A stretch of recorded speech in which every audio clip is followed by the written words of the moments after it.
shopping. Si Kira wala na dito oh.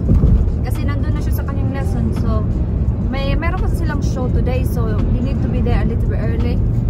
And the show is about 12. So, we're just doing our food shopping. So, we're going to Lidl first. And we're going to Sainsbury's after.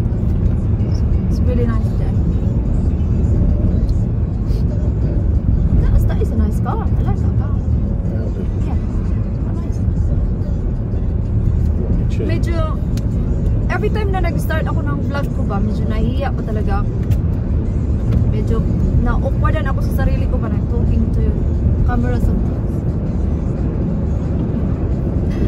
I will try my best to vlog later sa show. Kasi marami, there's too many kids. It's not really allowed to take videos. Maybe I can just hide them and just focus on Kira. Let's see what I can do. She's really excited today. So my sister-in-law is coming. Oh, what a beautiful and dog. everybody's going. My in-laws are all going. So masaya naman si Dave kasi nakapag-park agad. Ayan sa Lidl. So tayo nabili na. Yeah, try something different. Cheese one. Yeah, that one will do. So kumuha ako ng dalawang pastries. Bigay ko sa ka-work ko. Yeah? Oh, right till May. May? Good. It should be fine then. It's really quiet today. Yeah, it's just a small one. Yung mga Easter chocolates. Pero wala kasi ako dito sa Easter. So, ayaw din ni Kira ng mga chocolates. Like mga ganyan, pure chocolates, ayaw niya.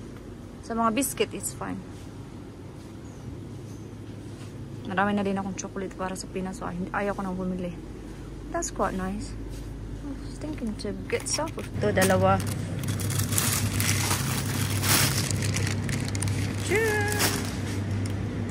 Yan yung nagri namin dito. Punta pa kami sa Sainsbury's after. Tapos na. Ang bilis. It's quiet, that's why. Oh, I've never seen it that quiet. Yeah. So David paid about £60. Dun sa Lidl. £60. Medyo marami-rami na rin siya. So I think we're just going home kay I think we got everything. Yeah, I think so. Mostly everything that we needed. So if we forget, we always go later. The weather is very nice.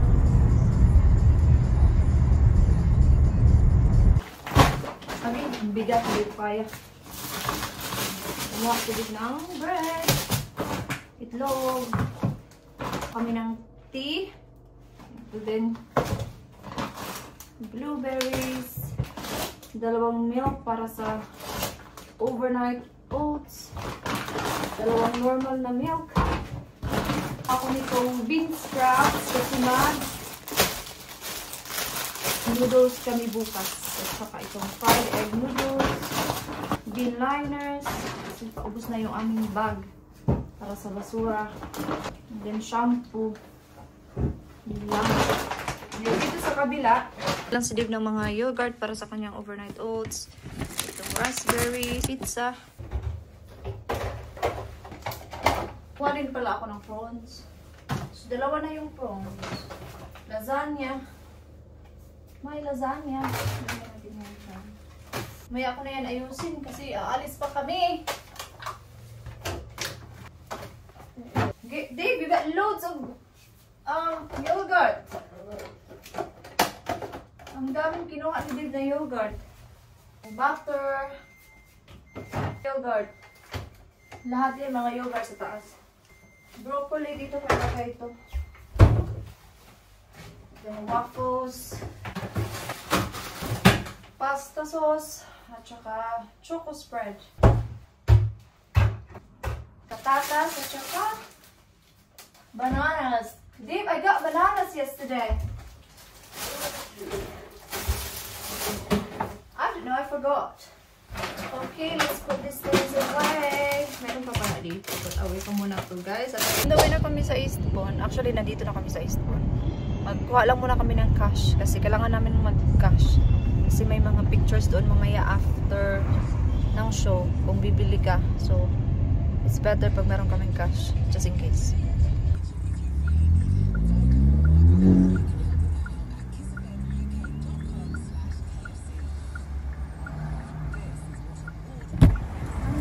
Dito na kami ngayon sa school.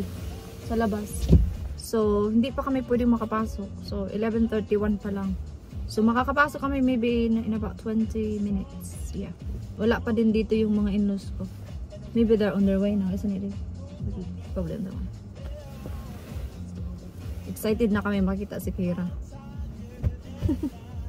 I'm here! Kira.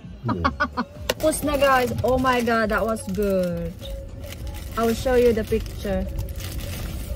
Ito siya. Hang on.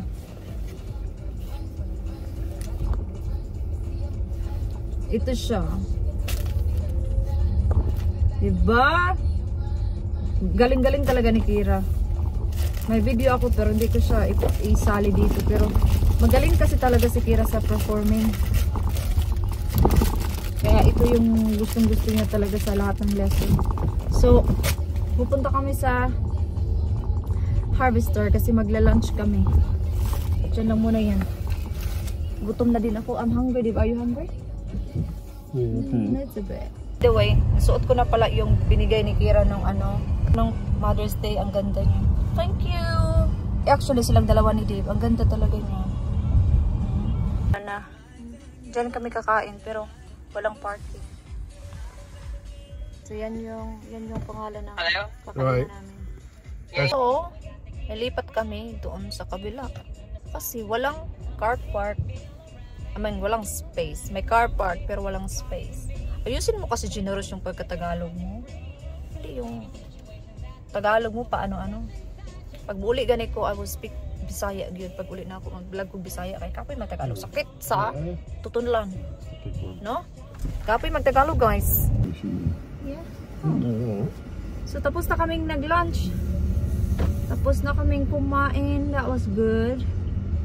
And pauwi na kami.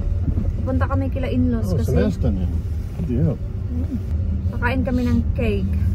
Yung birthday cake ni Kira. Tapos magkakape kami doon. And then I need to get the suitcase as well, Dave. Yeah, kailangan ko manghiram ng suitcase kila in-laws kasi wala kaming suitcase na matibay talaga ba. Sila kasi meron. Yun yung ginagamit namin every time na uuwi kami. Malapit lang naman kami. Mga 20 minutes lang naman to. Ganda ng panahon. The weather is really good today.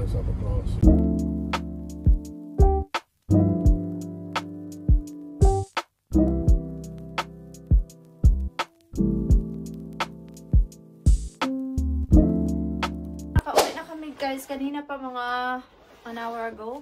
So naglinis lang ako dito konti sa kwarto ni Kira. Nag-vacuum ako kaso nalubat si Dyson. So sabi ko, bukas na lang ako bukas na lang ako mag-vacuum ulit. So mag-pack ako konti. Kasi kailangan ko mag-pack na para bukas is makapaglinis ako. So yung mga dadalhin ko is yung mga pang summer lang talaga. Wala ako masyadong dadalhin na mga dressy. So yung mga sando, ganun. Kasi di ba mainit? Try kong hindi na ako magdala ng marami kasi for sure wash and wear ako doon pag uwi. Madali lang naman matuyo yung mga damit doon kasi summer. Mga shorts, diba? Ito na gamit ko to sa Turkey nung pumunta kami. Once talaga na-pack na, no, feeling mo kunti lang yung madala mo. Dala ako ng mga ito yung pajama. Yung isa, ilagay ko siya dyan. Kasi itong malita na to, gagamitin ko siya as pagdating ko talaga sa Manila ba. Para hindi ko na siya halongkatin lahat. Like ito, gagamitin ko to. Dyan lang yan. Itong dress na to, nabili ko siya sa Shein. Ewan ko kung gusto ko siya, pero dalhin ko lang kasi ibigay ko na lang din to sa kapatid ko. Parang ang kunti lang ng damit ko. Magagamit mo sa Pinas, lalo na ngayon summer. And ito, dalhin natin itong sando na to.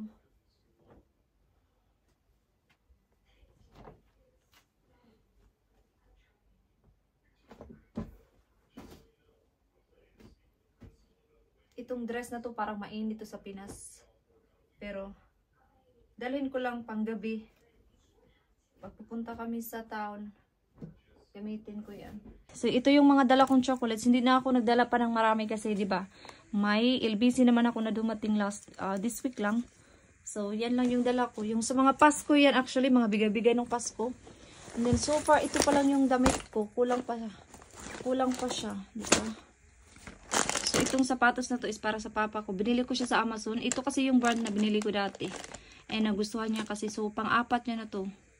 So, every time na umuwi ako, binibilhan ko siya. So, yeah. Nabili ko siya ng 40 pounds. Alam mong uuwi talaga tayo sa Pilipinas. Parang exciting na basta, iba yung excitement mo ba? Pero ngayon kasi parang, ngayon na uwi ko parang hindi ako totally excited kasi alam kong masasad lang din ako pag uwi ako at saka this is the first time na iiwan ko talaga si Kira at saka si Dave. Yung parang I feel like, bakit ko sila iiwan? Bakit ako mag-holiday mag-isa? But, I know sa akin lang yun, isip ko lang yun, but, so, hindi ko masyadong iniisip yung pag-uwi ko sa Pinas kasi alam kong 2 weeks is mabilis lang yon. And nakakasad pag iisipin kong 2 weeks lang yun. Alam niyo yun. But in reality, 2 weeks lang talaga siya. Kaya ngayon na nagpapak pa lang ako, naiisip ko na agad yung uuwi na ako. Ganon. Kaya medyo nasasad na ako, nagpapak pa lang ako. And it's just mahirap talaga. But then parang na-use naman ako sa dito na talaga ako nakatira. Parang nandito na siya sa isip ko. Parang uuwi na lang talaga ako for the family. Ganon. Sa family ko na lang talaga. And as much as we can spend more time. Ganon. Kasi taga dito na talaga tayo. Dito na nabuo yung kung saan ka man ngayon or saan ka man. So dito na talaga nabuo yung family ko. Kaya parang iba na, home mo pa rin ang Pinas pero iba na yung definition. Alam niyo, na-gets niyo kung ano yung ibig kong sabihin. Parang, iba na talaga siya. Once na nag-build ka na yung ng sarili mong pamilya, especially pag nasa abroad na kayo nakatira, parang nag-iiba na yung definition mo ng home. Home mo pa rin ang Pinas, pero iba na yung definition. Yun yung feeling ko ha. Based lang yun sa na-feel ko. And I'm not saying that na, OA mo naman, nakalimutan mo na yung Pinas. Of course, hindi natin makalimutan yung Pinas kasi taga doon naman tayo. Pero yun nga lang, nag-iiba na yung definition mo ng home. Kasi nga, taga dito na ako, dito na yung family ko, alam niyo yun. So, dami ko nang masabi. Kung ito, nilagay ko lang to, dito yung aking makeup bag para maano ko lang ba kung kasya talaga siya dyan. So, yeah. Ito yun siya. Yes, so far, nagkasya naman lahat ng kailangan ko. So, yung makeup dito is lahat ng makeup ko dito ko ilagay para isang hila na lang lahat kung dito na. So yeah, then dito sa kabila, ito yung mga pasalubong ko. Pakita ko sa inyo. Ito siya. Ito lahat. Ito, nagdala din ako ng sunscreen. And then ito yung chocolates. Dinala ko lang yung bag just in case kailangan ng kapatid ko.